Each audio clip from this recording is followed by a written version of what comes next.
Hello everyone, I am back with my new video. ये second part है। जो science का चैप्टर 1 मैंने डाला हुआ था, क्रॉप प्रोडक्शन एंड मैनेजमेंट, उसी का ये सेकंड चैप्टर है। मैंने फर्स्ट पार्ट अपलोड कर दिया है। अगर आपने नहीं देखा तो डिस्क्रिप्शन में लिंक है, वहाँ से जाके देख लीजिए। सेकंड पार्ट स्टार्ट करते हैं बिना टाइम वेस्ट किए। अगर आप नया विजिटर हमारे चैनल पे तो चैनल को सब्सक्राइब कर दीजिए, वीडियो को लाइक करना अगर पसंद आए तो, और नोटिफिकेशन बेल को दबा दीजिए ताकि नोटिफिकेशन आपको बिल्कुल टाइम पे मिल जाए।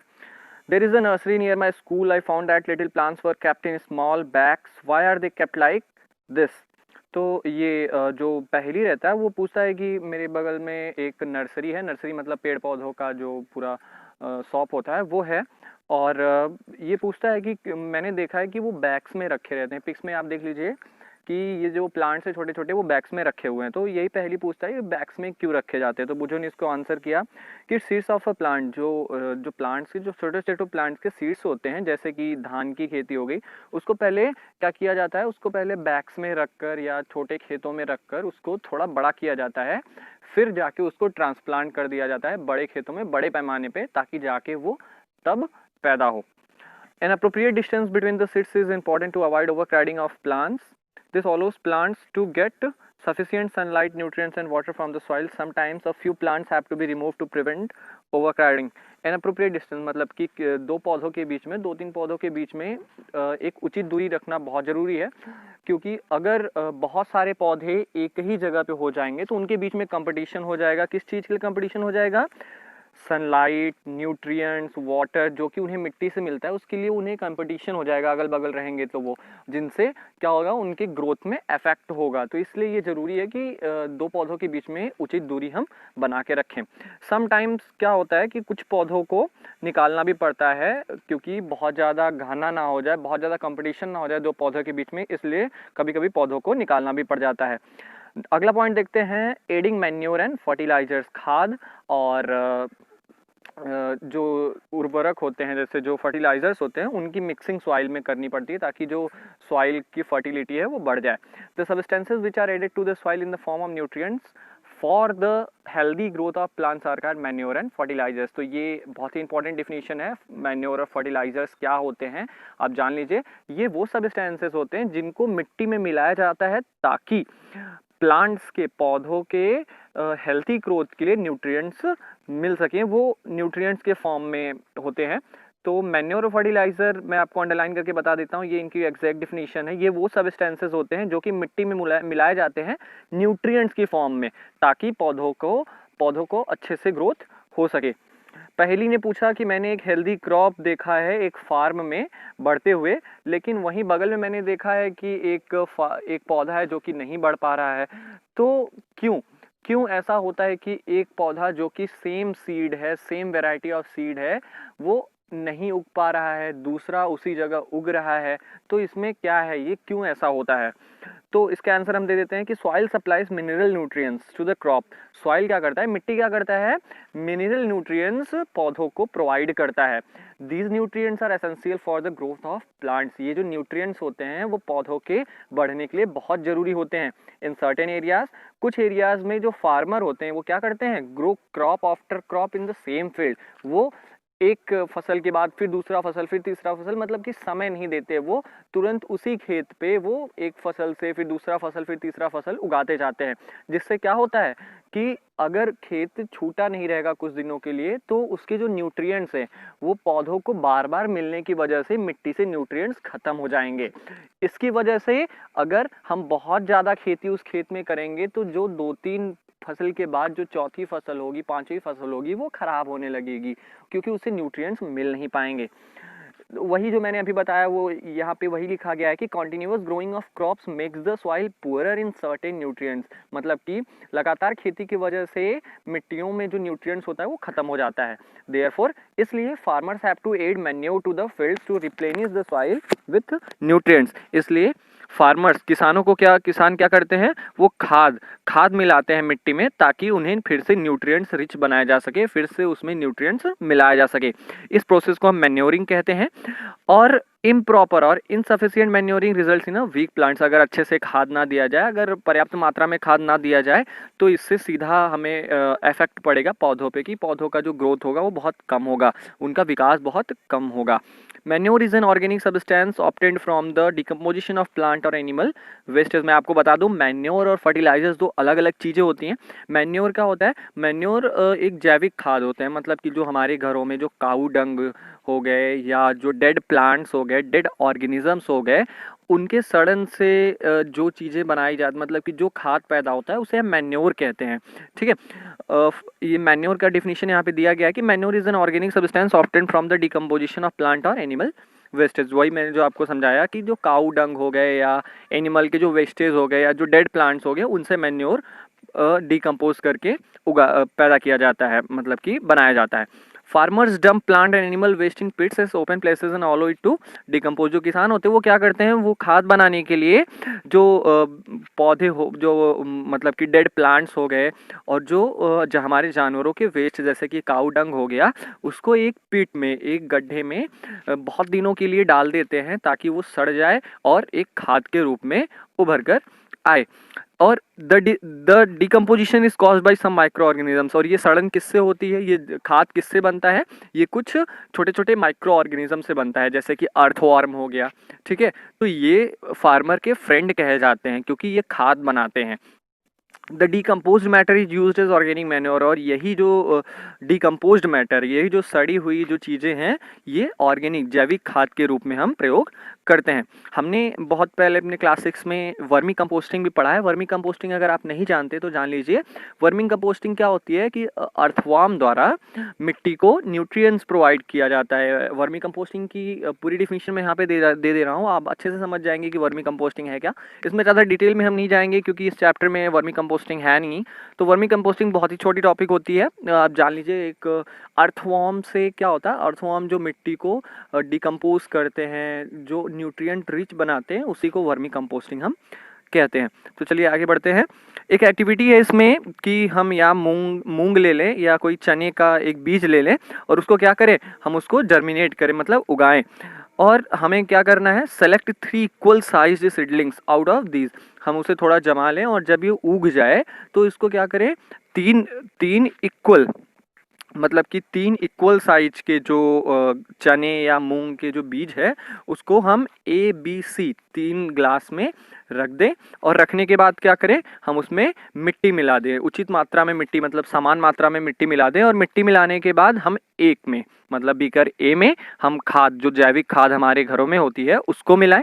फिर दूसरे में हम फर्टिलाइजर्स मिलाएं और तीसरे में अगर हम कुछ ना मिलाएं, उसके बाद हम समान मात्रा में पानी मिला दें उसमें। और कुछ दिनों तक हम उसका देखभाल करें। तो 8-10 दिनों बाद आप देखेंगे कि जो बीकर A है, बीकर B है और बीकर C है, उसमें से सबसे ज़्यादा जो उगने की जो प्रक्रिया है, जो पौधे सबसे ज़्यादा किस में उगा रहेगा, वो बीकर B में, जिसमें हमने फर्टिलाइज़र मिलाया है। क्योंकि जो फर्टिलाइज़र है वो हमें पोटेशियम, न्यूट्रिएंट्स जो प्लांट्स के ग्रोथ के लिए चाहिए होता है, वो सब कुछ देते हैं। फर्टिलाइजर्स थोड़ा पौधों के लिए हेल्पफुल होते हैं, लेकिन जो मैन्योर होता है वो हेल्पफुल तो होता है, लेकिन फर्टिलाइजर्स के मुकाबले कम हेल्पफुल होता है किसी पौधे को उगाने के लिए। और बीकर C में हम अगर कुछ नहीं, जैविक खाद नहीं मिलाएंगे या कोई भी हम उर्वरक नहीं मिलाएंगे, तो उसमें बिल्कुल भी ग्रोथ नहीं होगा। तो यही थी हमारी एक्टिविटी कि हम बीकर ABC में फर्टिलाइज़र, मैन्योर और कुछ भी ना रखें तो हमारे प्लांट ग्रोथ पे क्या इफेक्ट पड़ेगा। तो ये आप इसमें फिगर के माध्यम से देख सकते हैं कि वो एक्सपेरिमेंट कैसे हमें करना है। मैंने आपको ऊपर बता दिया है एक्सपेरिमेंट आपको कैसे करना है। जैसा देख सकते हैं कि जो बीकर A है उसमें थोड़ा कम उगा है, बीकर B में जिसमें फर्टिलाइजर्स मिला उसमें ज़्यादा उगा है, और बीकर C में थोड़ा कमज़ोर है। Did all the plants in, वही आपसे पूछ रहा है कि क्या सारे जो प्लांट्स हैं वो एक रफ्तार से बढ़ रहे हैं? नहीं, क्योंकि जो A है उसमें मैन्योर मिला है तो उसमें कम थोड़ा उगा है। B में जो जिसमें फर्टिलाइजर हमें मिलाया है उसमें ज़्यादा रफ्तार से पौधे उग रहे हैं। C में तो बहुत ही स्लो है उगने में। ठीक है, आगे देखते हैं, fertilisers are chemical substances which are rich in a particular nutrient. Fertilisers क्या होते हैं? वो केमिकल सब्सटेंसेस होते हैं। फर्टिलाइजर्स अगर आप नहीं जानते तो आप जान लीजिए, यूरिया जो हम और पोटास वटास जो हम मिलाते हैं अपने खेतों में, वही होता है फर्टिलाइजर। ये केमिकल फर्टिलाइजर्स होते हैं, केमिकल सब्सटेंसेस होते हैं, जिनमें क्या होता है, जिनमें पर्टिकुलर न्यूट्रिएंट, मतलब कि जो न्यूट्रिएंट पौधों की ग्रोथ के लिए चाहिए होता है वो इसमें सब कुछ होता है। तो कौन कौन से अलग अलग, how are these different from manure, ये मैन्योर से अलग कैसे हैं? तो अलग ये ऐसे हैं कि जो मैन्योर है वो क्या होता है, वो जैविक खाद होता है, वो डेड प्लांट्स और एनिमल वेस्टेज से बनाया जाता है। लेकिन जो फर्टिलाइजर्स हैं वो केमिकल सब्सटेंसेस होते हैं। Fertilisers are produced in factories. Fertilisers का जो उत्पादन होता है वो फैक्ट्रीज में होता है, हम अपने घरों में इसका उत्पादन नहीं कर सकते। इसका कुछ एग्जांपल जैसे यूरिया, अमोनिया, सल्फेट, ये सब हो गया, सुपर फॉस्फेट, पोटास, ये सब सारी चीज़ें, nitrogen, phosphorus, potassium, 3 main chemicals हैं जो इसमें यूज़ किए जाते हैं। The use of fertilisers has help farmers. जो फर्टिलाइजर का जो यूज़ है, जो प्रयोग हो रहा है आज के दिनों में, ये किसानों को अच्छी फसल उगाने में मदद करता है। जैसे कि जो गेहूं की फसल हो गई, धान की फसल हो गई, मक्के की फसल हो गई, इसमें बहुत ज़्यादा ये मदद करता है कि जो किसान है उसको ज़्यादा से ज़्यादा फ़ायदा मिल सके। लेकिन फर्टिलाइजर्स का बहुत अत्यधिक मात्रा में यूज़ करने से जो मिट्टी है वो क्या होती है, लेस फर्टाइल हो जाती है। वो मतलब कि उसमें जो न्यूट्रिएंट्स होते हैं वो धीरे धीरे लॉस्ट होने लगते हैं। फर्टिलाइजर्स का और एक साइड इफेक्ट है कि ये वाटर पोल्यूशन भी कॉज करता है। ये वाटर को, पानी को गंदा करता है। इसलिए क्या होता है कि सॉइल की फर्टिलिटी को, सॉइल के मतलब कि जो फर्टिलिटी है उसको बनाए रखने के लिए हम क्या करते हैं, जैविक खादों का यूज़, जैसे कि जो खाद है हमारे यहाँ, जो मैन्योर है, उसका प्रयोग हम करते हैं। या तो हम खेतों को कुछ दिनों के, एक फसल के बाद कुछ दिनों के लिए छोड़ दें, ताकि वो फिर से जो मिट्टी है वो न्यूट्रिएंट्स मिल जाए उसे, और फिर हम उसमें खेती करेंगे तो वो आसानी से अच्छे हमें फसल देंगे। तो हमें फर्टिलाइजर्स का यूज़ ज़्यादा नहीं करना चाहिए, क्योंकि वो मिट्टियों को क्या कर देता है, लेस फर्टाइल कर देता है। हमें ज़्यादा से ज़्यादा खाद का प्रयोग करना चाहिए। The use of manure improve soil texture. जो खाद के यूज़ करने से क्या होता है, जो मिट्टी की टेक्सचर होता है, जो बनावट होती है वो बनी रहती है। इससे और भी एक फ़ायदा है खाद यूज़ करने से, कि जो पानी को पकड़ने की, पानी को होल्ड करने की जो क्षमता है वो बढ़ जाती है मिट्टी में, अगर हम खाद का प्रयोग करते हैं। It replenishes the soil with all the nutrients. और खाद हमारे मिट्टी को सारे वो न्यूट्रिएंट्स दे देता है जो एक अच्छी फसल उगाने में ज़रूरी है। एक और मेथड है कि कैसे मिट्टियों को न्यूट्रिएंट से रिच बनाया जाए, तो वो है क्रॉप रोटेशन। क्रॉप रोटेशन मतलब, अगर इस सीज़न में हमने गेहूं की खेती कर दी है तो दूसरे सीज़न में हम किसका खेती करना चाहिए हमें, लेगुमिनस प्लांट्स। लेगुमिनस प्लांट्स क्या होते हैं, फलियां जिसे हम कहते हैं। जैसे मटर हमारे यहाँ हो गया तो वो लेगुमिनस प्लांट्स में आता है। और हम लेगुमिनस प्लांट्स क्यों लगाते हैं, ताकि जो लेगुमिनस प्लांट्स के जो जड़ होता है उसमें नोड्यूल्स होते हैं, तो नोड्यूल्स में ही राइजोबियम बैक्टीरिया पाए जाते हैं। राइजोबियम बैक्टीरिया क्या करता है, वो जो हमारे वातावरण में नाइट्रोजन होता है उसको खींच के जड़ों तक लाता है, जिससे फिर से जो मिट्टी है वो नाइट्रोजन रिच हो जाती है, न्यूट्रिएंट रिच हो जाती है। तो ये भी एक बहुत ही अच्छा मेथड है कि क्या करना चाहिए हमें क्रॉप रोटेशन करना चाहिए। क्रॉप रोटेशन मतलब, अगर हमने इस बार गेहूं की खेती कर दी तो हमें अगले सीज़न में जो फलियां लेगुमिनस प्लांट्स हैं वो बहुत ही कारगर होती हैं मिट्टी को न्यूट्रिएंट रिच बनाने में।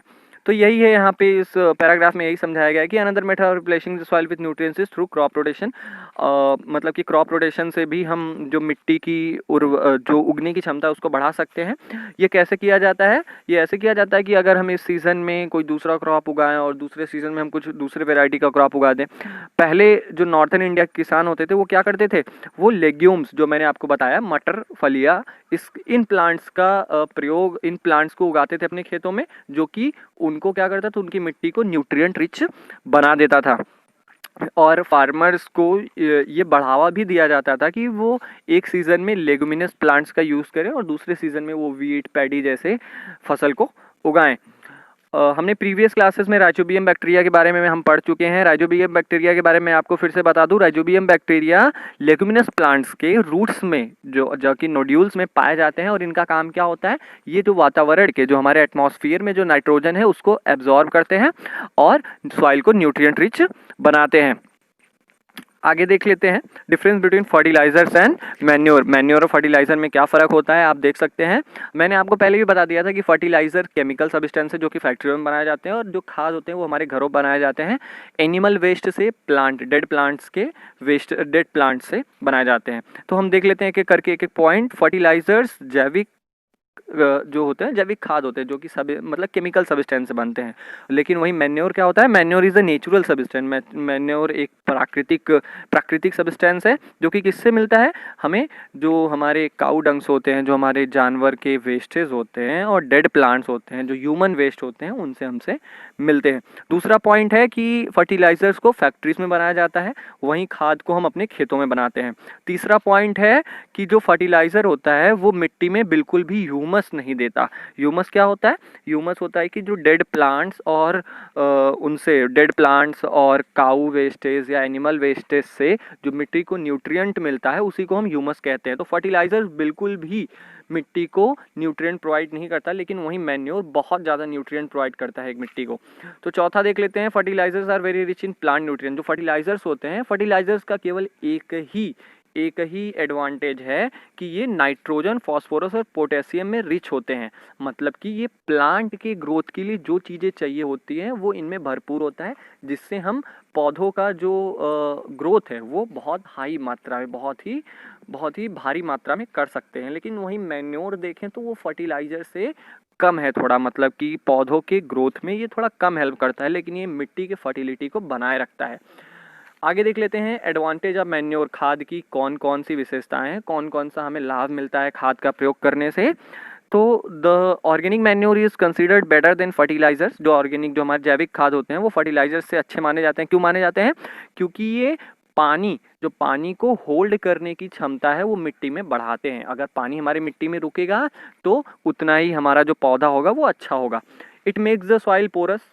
ये क्या करते हैं, ये मिट्टी को भुरभुरा बनाते हैं, ढीला बनाते हैं, जिससे क्या होता है, जो एक्सचेंज ऑफ गैसेज हैं, जो जरूरी गैसेज हैं वो प्लांट्स को हमेशा मिलते रहते हैं।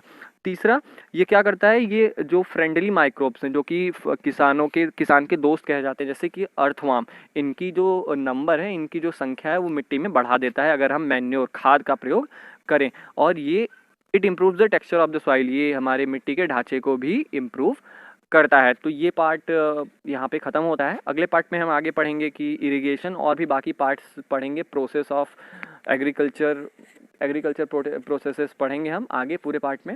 तो हम अब तक एक पार्ट और अपलोड कर चुका हूँ मैं, अगर आपने अब तक नहीं देखा तो डिस्क्रिप्शन में जाइए, लिंक है वहाँ से देख लीजिए। ये था दूसरा पार्ट। अगर वीडियो पसंद आया हो तो दोस्तों लाइक ज़रूर कर लेना।